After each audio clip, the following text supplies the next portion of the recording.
Alors là, j'ai commencé la réalisation d'un nouveau porte-bidon pour mon nouveau Select 5000. Donc c'est tout simple, hein. Une barre de fer. Celle-là fait 2 mm d'épais sur 3 cm de large. Quelques petites pliures. Un trou de 9,5 je crois qu'il fait même. Je crois que l'axe il fait 9 mm. Alors le trou 9,5. Ça va être le dessous. Alors je vais faire une petite pliure. Faire une petite cornière qui va se positionner en dessous. Comme ça. Voilà, j'ai plié la petite barre. La petite barre donc qui va servir à fixer le réservoir par le dessous. Comme ça. J'ai percé. J'ai percé aussi le support. Puis me voilà. Alors moi ça va être fixé à l'ancienne par des rivets en cuivre. Voilà. Tac. Alors je vais juste réduire un petit peu la tête et à marteler ici. Bon alors pour les dimensions, là il y a 40. En décochement là il y a 20 mm, là il y a 35. Bon là encore 20. Alors là j'ai mis 20 cm. Et bon ça dépasse avec beaucoup de marge. Parce que je ne sais pas encore quel système je vais utiliser pour faire la tâche du haut. Voilà, j'ai déjà martelé un côté.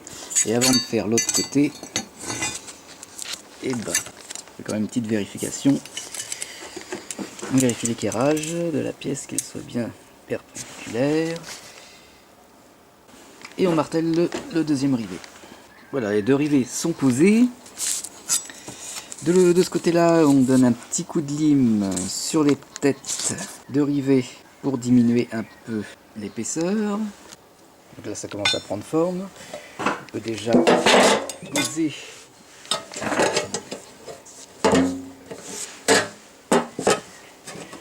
voilà le bidon dessus. Voilà, et maintenant il ne reste plus qu'à faire le haut du porte-bidon. Il y a plusieurs possibilités, parce que j'en ai déjà fabriqué plusieurs. Alors le plus simple, c'est ça. Tout simplement une pièce avec une vis papillon. Voilà. Voilà, une pièce qui monte et qui descend, et donc qui vient pincer le haut, et puis on resserre la vis papillon. Voilà.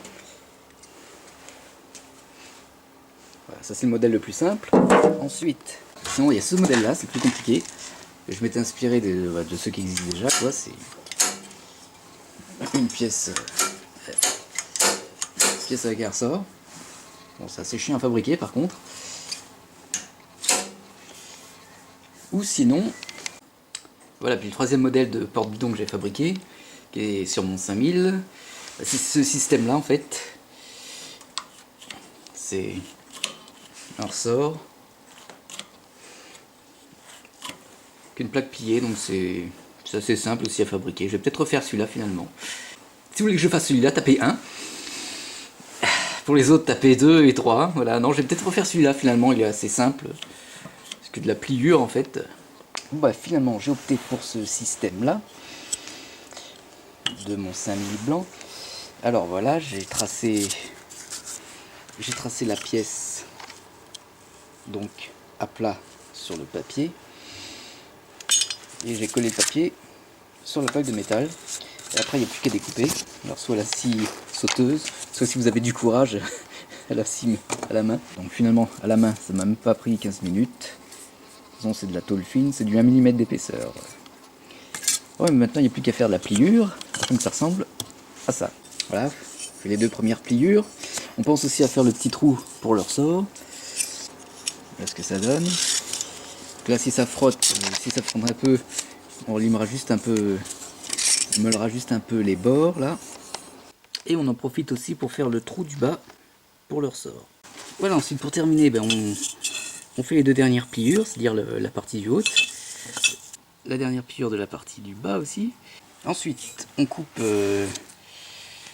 la partie haute à la bonne longueur. C'est 3 cm à partir du dessus du bidon. Tout dépend après de la hauteur de cette pièce-là. Donc il faudra toujours ajuster. Et voilà, c'est quasiment terminé. Voilà, il n'y a donc plus qu'à mettre le ressort. Ici. Et voilà. Enfin, il n'y a plus qu'à le peindre. Et le porte-bidon est terminé.